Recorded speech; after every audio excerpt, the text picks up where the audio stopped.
In the United States, a court has ordered the shutdown of file-sharing service LimeWire. A US federal judge granted the music industry's request to have the popular service disable all the functions of its software, which allows internet users to share music, video and other files across the world for free. LimeWire had over 50 million users in 2009. To talk about LimeWire and the issue of file-sharing, copyright and digital technology is Mark Pesce from the ABC's new Inventors program. Mark, welcome to the program. Thank you. LimeWire has been a real thorn in the side of the record companies. How significant is this case? Well, this is sort of the last commercial enterprise that has been, providing file sharing software. So you first had Napster and they put that out of business. Then you had Grokster and they put that out of business. And now LimeWire, and this lawsuit has been going on for a decade. And LimeWire has gotten, I think, very crafty and used every trick in the book until they got an injunction against them earlier this year, which led to this permanent injunction. So explain to us, for those who don't understand, and I'll put myself in that category, exactly how did LimeWire work? Well, basically, when you start the program up, what it does is it goes around and looks for other copies of the program that are running, and it just sort of sniffs around the internet. And once it does that, once it finds one other copy of the program running, it then gets a list of other people who are also running the program at the same time. And as you do that, you then get access to all of the files that these other people are sharing. So you can type in, okay, I want to look for Lady Gaga, bam, and you'll find all of the files on all of these other computers, and then you click on it and it will download it to your computer. But if it can find that, what else can it find? Well, last year, in fact, LimeWire had to change their software because if you didn't set it up correctly, it would share the entire contents of your computer. So that's all of your personal files and everything else, not just your music. And so people were accidentally sharing their entire hard drives. Well, what goes around comes around, really, doesn't it? I'm going to guess. Yeah. In some ways, you were inviting it upon yourself.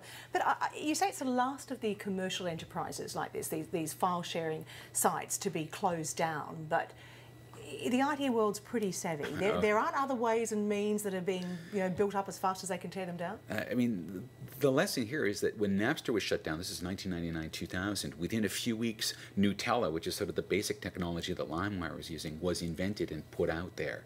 And it's because Napster was shut down that people went and created Nutella. So every time that the industry shuts down or the court shuts something down, you have very bright people programming and creating something that makes it harder to find, harder to be seen, more insidious, and creates what people are now calling dark nets, which are these private networks where people are trading things. And does that mean that, for example, I know that there's tough legislation in other parts of the world. I think France has got a 3 strikes policy. Right.